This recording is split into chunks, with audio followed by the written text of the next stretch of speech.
मैं जिक्र कर रहा था कि पश्चिमी दार्शनिक हुए हाइडेगर नाम के 20वीं शताब्दी की शुरुआत में ही जर्मनी की बात है, जब जर्मनी विश्व युद्धों की दुनिया में आ गया था, उस समय की बात है। उन्होंने एक बड़ी गहरी बात कही। उन्होंने कहा कि हम लोग जिंदगी जीते रहते हैं, किसी से लड़ते हैं, किसी से प्यार करते हैं, फिर झगड़ा करते हैं, लड़ते हैं, सफल होते हैं, किसी को हराते हैं, किसी से हारते हैं तो नफरत पाल लेते हैं, हराते हैं तो ये भाव मन में आता है कि मैंने हरा दिया, मैं विजेता हूं।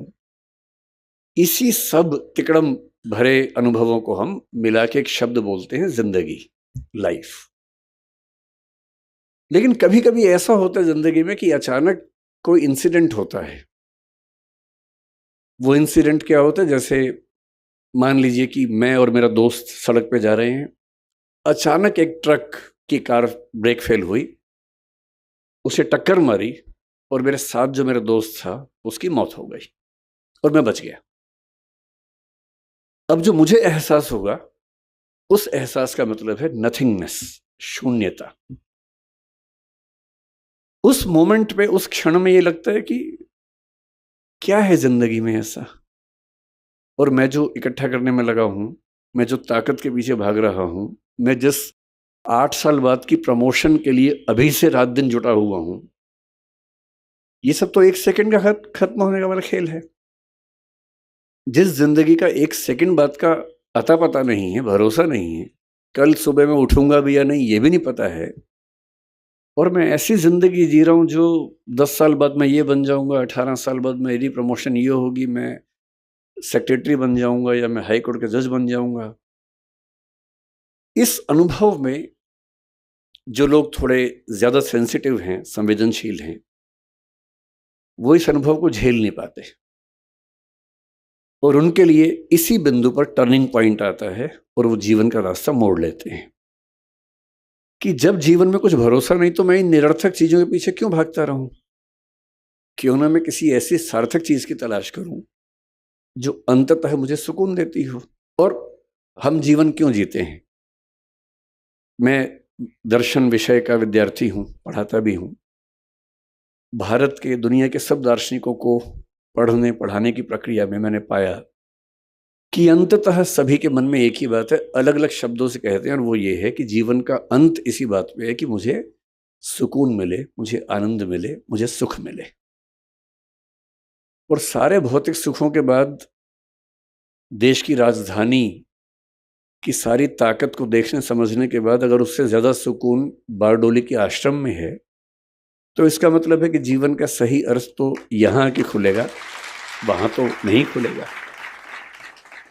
तो मैं बहुत कृतज्ञ हूं सिंघवी साहब का, डॉक्टर साहब का। कहाँ गए डॉक्टर साहब? हाँ, डॉक्टर साहब आपका बहुत कृतज्ञ हूँ कि आपने, अब मैं आपसे कोई काम नहीं बोलूंगा कि मुझे इलाज करवा दीजिए, वो मैं कभी नहीं बोलूंगा। वो तो मेरा शुरुआती लालच था जो मैंने आपको बताया भी नहीं अब तक, और मन में था। और मुझे लगता है कि सच बोल देने से मुक्ति रहती है, झूठ बोलने में बड़ी दिक्कतें हैं, सच बोल देने से आदमी मुक्त रहता है। तो मेरा शुरुआती आपसे जो संवाद था वो लालच की बदौलत था। अब तो हम अच्छे दोस्त हो गए हैं। तो मैं कृतज्ञ हूं कि आपने मुझे यहाँ बुलाया और इतने सुंदर संसार के बीच में आने का मौका दिया। मैंने जब स्कूल को देखा, मुझे लगा कि टैगोर, महात्मा गांधी और पटेल जैसे एक हो गए हूँ। टैगोर के शांति निकेतन में जो सबसे सुंदर कॉन्सेप्ट मैंने देखा कि क्लासरूम के अंदर पढ़ाई नहीं करनी है, पेड़ के नीचे बैठना है, खुले में बैठना है, प्रकृति में बैठ के पढ़ना है। मैंने देखा कि यहाँ क्लासरूम में चेयर्स हैं ही नहीं, केवल छोटे से स्टूल है, वो उठाना है और पेड़ के नीचे चले जाना है, और जहां मन करे वहां बैठ के पढ़ना है। क्यों एक 4 दीवारी के अंदर बैठ के ही हम पढ़ाई करेंगे? महात्मा गांधी ने एक बहुत अच्छा विचार दिया था बुनियादी तालीम का, बुनियादी शिक्षा का, जो स्वावलंबन में जोर देता है, स्किल्स की ट्रेनिंग पर जोर देता है, मातृभाषा में शिक्षा पर जोर देता है।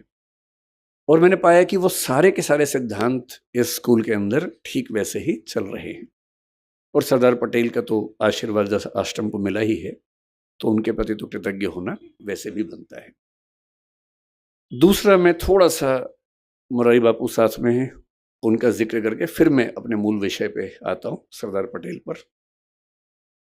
मेरा आज तक ऐसा सौभाग्य नहीं हुआ कि मैं किसी कथा में जाके सुन सकूं, पर और मैं बहुत संदेह करने वाला व्यक्ति हूँ, मैं बहुत विश्वास करने वाला व्यक्ति हूँ नहीं। मैं ईश्वर को लेके भी उतना आग्रही नहीं हूँ। मुझे फ़िलॉसफ़ी पढ़ते-पढ़ते ज़्यादा संदेह मन में रहता है, बहुत ज़्यादा। ईश्वर भी हैं या नहीं हैं तो कैसे हैं? वो सब सवाल मेरे मन में बहुत ज़्यादा चलते हैं।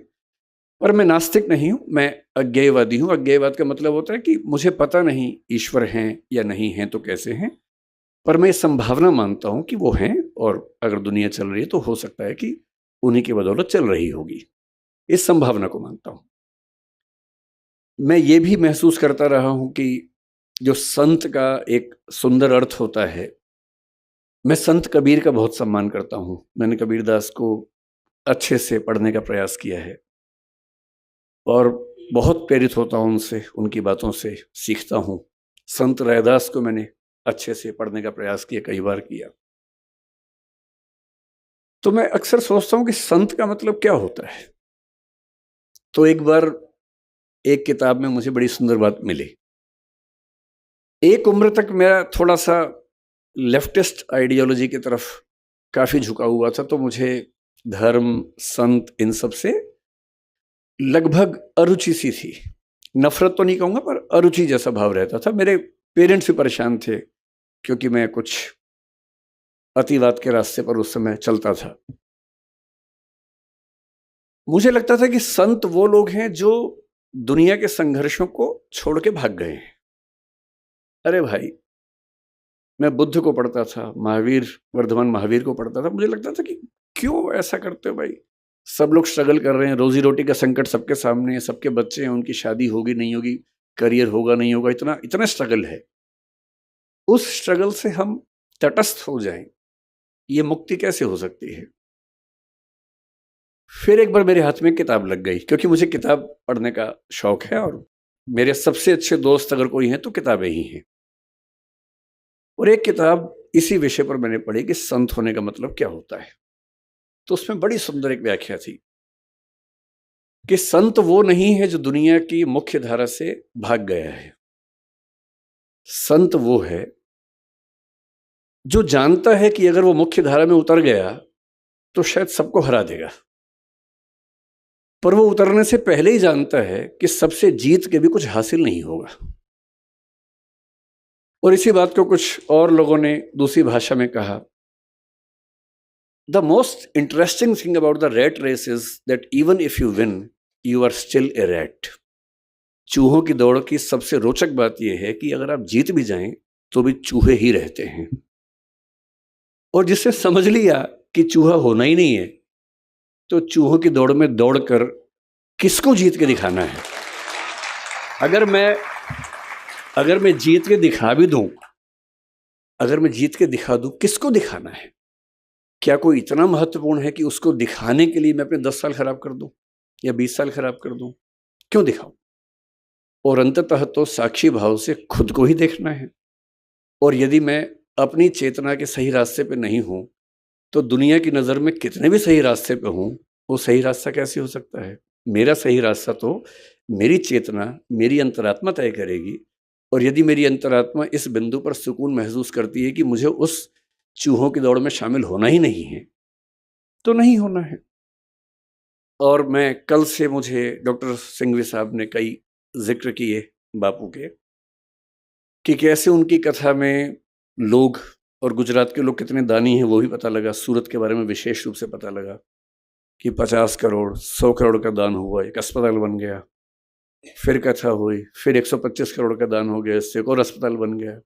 इतना कंट्रीब्यूशन तो बड़े बड़े मंत्री, नेता और आईएएस नहीं कर पाते तो उससे लाख गुना अच्छा है कि हम संत बन के ही अपना काम करें और समाज के लिए जो कर सकते हैं वही करें।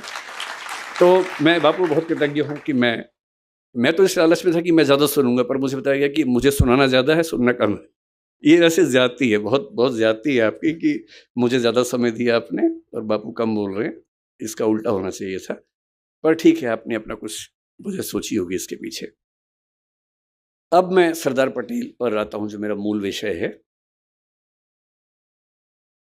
सरदार पटेल के बारे में आजकल जब लोग बोलते हैं तो एक अजीब सा भाव बहुत प्रचलित हो गया है कि जब तक हम महात्मा गांधी और नेहरू जी की 4 बुराइयां ना कर दे लोग, वो सोचते हैं कि पटेल की तारीफ हो नहीं पाई ठीक से। तो मैं उस तरह का आदमी नहीं हूं, मैं पहले स्पष्ट कर रहा हूं। आप अगर ये उम्मीद कर रहे हैं कि मैं गांधी जी को 4 लाइनें सुनाऊंगा और नेहरू जी के बारे में 4 गलत बातें बोलूंगा, मैं ऐसा नहीं करूंगा। मेरा मानना है कि एक बहुत बड़ी लड़ाई एक व्यक्ति नहीं लड़ता है, एक टीम लड़ती है। और टीम में हर व्यक्ति का अपना चरित्र होता है, अपना व्यक्तित्व होता है, अपनी भूमिका होती है। हम ये नहीं कह सकते कि एक ही व्यक्ति पर्याप्त था, बाकी सब यूं ही थे, ऐसा नहीं। सबकी अपनी अपनी महत्ता थी, अपनी भूमिका थी। एक बहुत बड़े रंगमंच पे हर व्यक्ति का अपना किरदार होता है और उस किरदार को करीने से निभाना, यही उसकी महानता होती है। मैं ये ज़रूर मानता हूँ कि सरदार वल्लभ भाई पटेल जितने सम्मान के हकदार थे, उतना हमारी पीढ़ियों ने उनको दिया नहीं। ये हमारी पीढ़ियों पर लानत की बात है, ये मैं ज़रूर मानता हूँ और ये हमें सुधारना चाहिए। क्यों सुधारना चाहिए? मैं कुछ ऐसी बुनियादी बातें आपसे कहूँगा। क्योंकि मैं यूपीएससी के लिए पढ़ाता हूँ, तो इतिहास पर लंबा लेक्चर देना तो सामान्य बात है, पर आज जो ऑडियंस है, मैंने पूछा पहले कौन लोग रहने वाले हैं, तो बताया कि स्कूल के बच्चे होंगे, कुछ समाज के लोग होंगे। तो मैं ये मान के आया था कि हमें बहुत आसान बातें करनी है, मुश्किल बातें नहीं करनी है। मुझसे कोई पूछे कि सरदार पटेल को आप किस रूप में देखते हैं, बल्कि आज से 4-5 साल पहले मेरी माताजी का देहांत 2018 के अंत में हुआ, नवंबर में। और जब ऐसा हुआ तो स्वाभाविक सी बात है कि मेरे पिताजी, जिनकी उम्र लगभग 80 साल है, वो काफ़ी अकेले हो गए थे, टूट से गए थे। वो भी बहुत एक्टिव हैं, पढ़ते लिखते हैं, किताब हर महीने एक किताब लिखते हैं, एक मैगज़ीन निकालते हैं। मुझसे ज़्यादा युवा हैं, मैं तो उनकी तुलना में बूढ़ा हूँ। तो मैंने उनसे पूछा अगले साल, मैंने कहा पिताजी आपका जन्मदिन आने वाला है, मतलब माताजी की मृत्यु के शायद 3 महीने बाद की बात, 2 महीने बाद की बात है। तो मैंने कहा आपका जन्मदिन आने वाला है, आप क्या चाहते हैं, कैसे मनाएँ? मुझे लग रहा था कहीं वो ये ना कहे कि मेरा मन नहीं है मनाने का या कुछ ऐसा। उन्होंने कहा कि मुझे ना जो सरदार पटेल की प्रतिमा बनी है वहाँ ले चलो। तो मेरे मन में इच्छा थी ही, इसी बहाने उनका मन भी बहला, तो हम वहाँ गए। और वहाँ जो बच्चा उस समय एसडीएम था, उसने बड़ा सहयोग किया। आज वो बल्कि आया भी है, शायद मुझसे मिलने भी मिलेंगे मुझे, वो थोड़ी देर में आएंगे। मेरे बड़े अच्छे दोस्त बन गए वहाँ उस दिन सब लोग। उस दिन मैं म्यूजियम देखा। करमसद तो मैं अपने पिताजी और माँ दोनों को लेके गया था, पत्नी भी गई थी, सब लोग गए थे उनका घर देखने के लिए। तो कोई मुझसे पूछता है कि सरदार पटेल को लेकर आपके मन में क्या भाव सबसे पहले आता है? मेरे मन में एक ही भाव आता है कि नेतृत्व का जो गुण किसी व्यक्ति में सबसे बेहतर हो सकता है, सबसे बेहतर हो सकता है, उसकी साक्षात मूर्ति देखनी है तो मैं सरदार पटेल को याद करूंगा। अगर मुझे किसी एक व्यक्ति का नाम बोलना हो तो सरदार पटेल का नाम बोलना चाहूँगा। क्यों बोलना चाहूँगा? उसकी वजह अलग हैं, शायद वो वजहें थोड़ी सी इतिहास में आपको अलग लगें, पर मैं आपको 2-3 वजहें बता के बात समाप्त करूँगा।